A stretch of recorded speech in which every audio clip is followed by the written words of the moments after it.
So, what are chemical air pollutants? As we have seen, there are six types of chemical pollutants of air: carbon monoxide, nitrogen dioxide, lead, sulfur dioxide, ozone, and chlorofluorocarbons. So, what is carbon monoxide और sources of carbon monoxide क्या होते हैं? Vehicle exhaust, मतलब vehicle से जो धुआं निकलता है, फिर पेट्रोल एंड डीजल इंजन, ठीक है, पेट्रोल और डीजल इंजन मतलब जो इंजन होता है उसमें से जो धुआं निकलता है ब्लैक कलर का, incoming sorry incomplete burning of coal, wood and fuel, मतलब जैसे हमने कुछ जला दिया और वो इनकम्प्लीट रह गया, उसमें से भी तो धुआं निकलता है ना, तो उसमें से जो धुआं निकलता है वो होता है carbon monoxide. Effects on human health, तो इसके इफेक्ट्स क्या है हमारी हेल्थ पर? बहुत खतरनाक इफेक्ट्स होते हैं। Okay, reduces oxygen transport bye binding with haemoglobin, हमारे ब्लड में जो हीमोग्लोबिन होता है उसके साथ बाइंड कर देता है और बहुत ज्यादा हार्मफुल होता है, मतलब ऑक्सीजन लेवल कम कर देगा जिससे हमें सांस लेने में भी तकलीफ हो सकती है। फिर causes headache, dizziness and weakness, headache हो सकता है, धुंधला धुंधला दिख सकता है, वीकनेस आ सकती है, बॉडी हमारी काम ही नहीं करेगी। Causes tiredness and confusion, tiredness मतलब बहुत थक जाएंगे हम, कंफ्यूजन होगा चीजों में अगर कार्बन मोनोऑक्साइड बढ़ जाता है बॉडी में, समझ ही नहीं आएगा हम कर क्या रहे हैं। Chest pain in heart patients, जैसे कोई हार्ट पेशेंट है जिसको हार्ट की तकलीफ है तो उसको बहुत ज्यादा दर्द होगा क्योंकि ऑक्सीजन लेवल कम हो जाएगा ऑटोमेटिकली। हाई एक्सपोजर में कॉज अनकॉन्शियसनेस और डेथ, मतलब अगर ज्यादा ही कार्बन मोनोऑक्साइड हो जाता है तो वो क्या करेगा कि अनकॉन्शियस बना देगा हमें, और डेथ डेथ भी हो सकती है अगर हमारे बॉडी में कार्बन मोनोऑक्साइड बढ़ जाता है, तो डेथ भी तो हो सकती है ना। रिमेंबर दिस की point, CO2 is called the silent killer because it is colorless, odorless and poisonous. Silent killer क्यों बोलते हैं इसे? क्योंकि ये कलरलेस है, ओडरलेस है और पॉइजनस है, सबसे ज्यादा पॉइजनस है। कार्बन कार्बन हमारे लिए हार्मफुल ही है ना, क्योंकि हम तो ऑक्सीजन पे सर्वाइव करते हैं। उसके बाद आता है सल्फर डाइऑक्साइड, उसके सोर्सेस क्या है? Burning coal and oil in thermal power plants, अभी देखो थर्मल पावर प्लांट्स होते हैं, ठीक है, जिसमें हम कोल बर्न करते हैं, ऑयल बर्न करते हैं, जिसकी वजह से ये धुआं निकलता है, और जो धुआं होता है वो बहुत हार्मफुल होता है हमारे लिए, ठीक है। इंडस्ट्रीज में से जो धुआं निकलता है, मतलब जैसे इसकी इंडस्ट्रीज होती है ना, कोल की, मतलब बहुत बड़ी बड़ी इंडस्ट्रीज होती है कपड़ों की जहाँ जला दिए जाते हैं ये ऑयल, और ये फूड इंडस्ट्रीज, कोई भी इंडस्ट्री ले लो जिसमें ऑयल जलाया जाता है, कोल जलाया जाता है, पेन की इंडस्ट्रीज, स्टील की इंडस्ट्रीज, जहाँ पे हम ये प्रोड्यूस करते हैं सल्फर डाइऑक्साइड। फिर पेट्रोलियम रिफाइनरीज, पेट्रोलियम, जहाँ पेट्रोलियम होता है, जहाँ जेलीज बनती है, मतलब जो हमारा वैसलीन, फॉर एग्जाम्पल वैसलीन बनाते हैं, ये लोग सेपरेट करते हैं पेट्रोलियम, वैसलीन, जेली, ये सब सेपरेट करते हैं, और फिर वहां पे क्या होता है कि जब जलाते हैं हम तो धुआं निकलता है ऑब्वियसली, उसमें बहुत सारे गैसेस होते हैं, तो उसमें से एक सबसे मेन जो होता है वो SO2 होता है, मतलब sulphur dioxide. Volcanoes natural source है ये, ठीक है। वोल्केनोज, अभी वोल्केनोज फट रहे तो वोल्केनो ऐसे ही थोड़ी फटेगा, उसमें से कितने सारे गैसेस, कितने सारे सब्सटेंस प्रोड्यूस होंगे, तो उसमें से एक बहुत मेन होता है वो सल्फर डाइऑक्साइड होता है, ठीक है। अब इसके इफेक्ट्स ऑन ह्यूमन हेल्थ क्या है? Irritates eyes, nose and throat, जैसे ही हम इनहेल करेंगे इसको या फिर हमारे फेस पर आएगा तो ये इरिटेशन करेगा हमारे आईज को, नोज को, थ्रोट में खिचखिच होने लगेगी। उसके बाद causes coughing and breathing difficulty, ये क्या करता है? ब्रीदिंग डिफिकल्टी, मतलब जैसे ही हमारे नोज के पास आएगा हमें ब्रीदिंग में डिफिकल्टी होने लगेगी, ठीक है। कफिंग होने लगेगी क्योंकि थ्रोट में चला जाएगा ना, वो बॉडी के अंदर चला जाएगा, तो ऑब्वियसली अगर कोई चीज जो हम कभी इनहेल नहीं करते और वो आ गई तो हमें कुछ ना कुछ तो होने ही लगेगा। Long term exposure damages lungs, अगर हम रोज ही इनहेल करते रहे तो ये हमारे लंग्स को डैमेज कर सकता है। तुम लोगों ने मूवीज में देखा रहेगा ना कि जैसे वो बच्चे होते हैं जो फैक्ट्रीज के पास रहते हैं, तो अगर वो लोग इस चीज का रोज इनहेलेशन कर रहे हैं तो उनको बीमारियां लग जाती है, बॉडी स्किन इन्फेक्शन होते हैं, कुछ भी हो जाता है, आई इन्फेक्शन, मतलब जो बेबीज बॉर्न होते हैं वो भी मतलब डिफेक्टेड पीसेस बन के आते हैं। KGF में देखा होगा ना तुम लोगों ने, कोलार गोल्डफील्ड, वो जो मूवी है KGF वाली, रॉकी भाई की, जिसमें कि वो बच्चों को कुछ भी हो जाता है, वो रोज मतलब ऐसे कोल्ड फील्ड में काम करते हैं तो कुछ भी हो सकता है। Major cause of acid rain and smog. देख, एसिड रेन में सबसे ज्यादा अगर कोई जो सब्सटेंस आता है वो होता है SO2, सल्फर डाइऑक्साइड।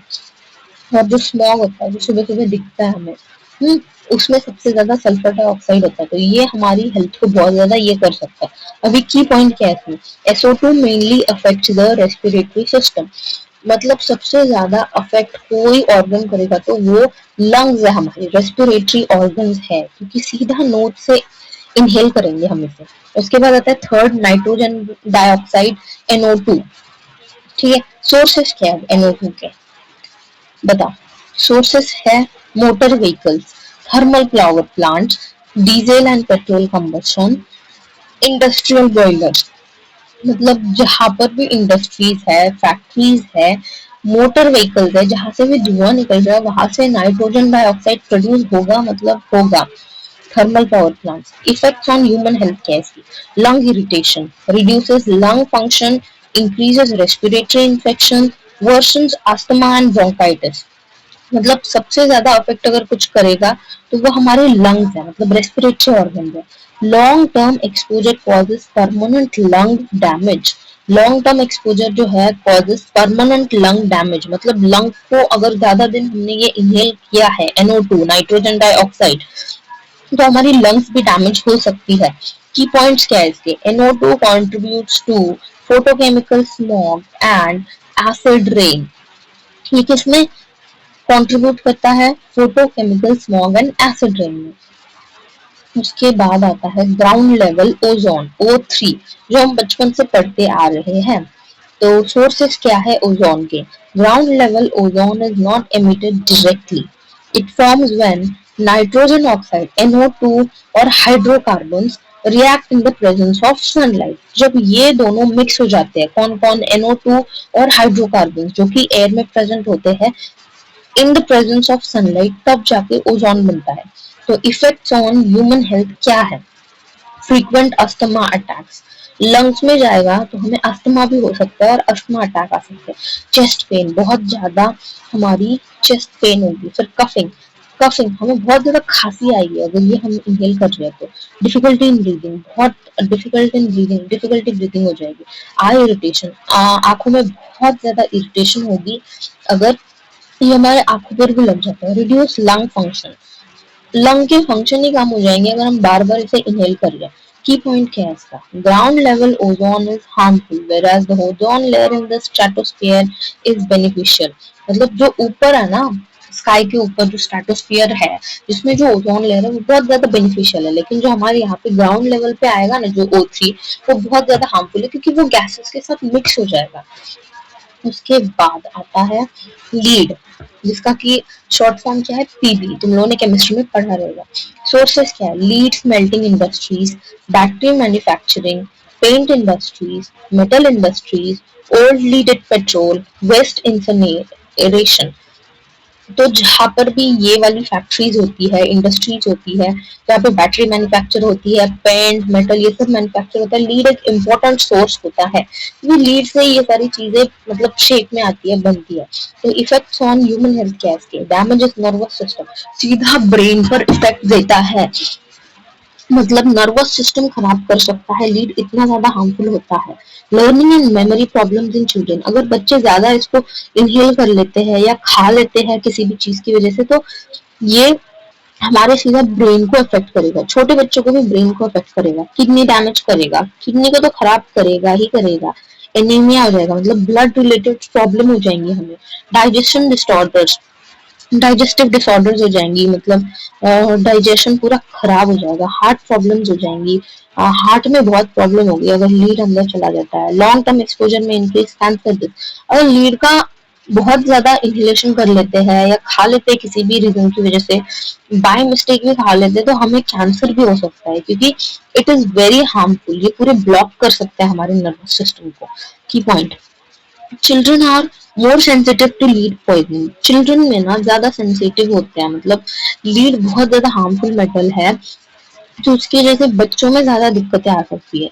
हम लोग तो भी सर्वाइव कर लेंगे बट बच्चों को ना बहुत जल्दी अफेक्ट करेगा ये। उसके बाद आता है क्लोरोफ्लोरोकार्बन। क्लोरोफ्लोरोकार्बन क्या होते हैं? CFC sources. क्या क्या है CFC? Refrigerator, air conditioner, aerosol sprays, foam manufacturing, ये सारे इसके सोर्सेस है। तो इफेक्ट ऑन ह्यूमन हेल्थ क्या है? Indirectly increase UV radiation by destroying ozone layer, increase risk of skin cancer, cataract, weakness immune system, weakens करता है immune system को, मतलब पूरी तरह से खराब कर देगा यार, destroying ozone layer. Skin cancer बढ़ेंगे इसकी वजह से। की पॉइंट क्या? Major cause of ozone layer depletion. CFC क्या होता है? Major cause of ozone depletion होता है। देखो यहाँ पे डिफरेंस दे रखा हुआ है और क्या बोलते हैं, डिफरेंस भी है और समरी भी देके रखी है। प्रिवेंशन क्या है? हम इन सब से प्रिवेंट कैसे हो सकते हैं? Use clean fuels, reduce vehicle emission, install pollution control devices, promote renewable energy, plant more trees. फिर इसमें जो डिफरेंस है ना, उसमें मेन सोर्स दिया है, मेन टारगेट ऑर्गन दिया है, स्पेशल फीचर भी दे रखे हैं। तुम लोग ये पढ़ लेना क्योंकि इट इज वेरी इजी और एग्जाम में ऐसे ही पूछ सकते हैं। और ये सब लिखोगे ना थोड़े थोड़े पॉइंट्स तो पूरे मार्क्स मिल जाएंगे।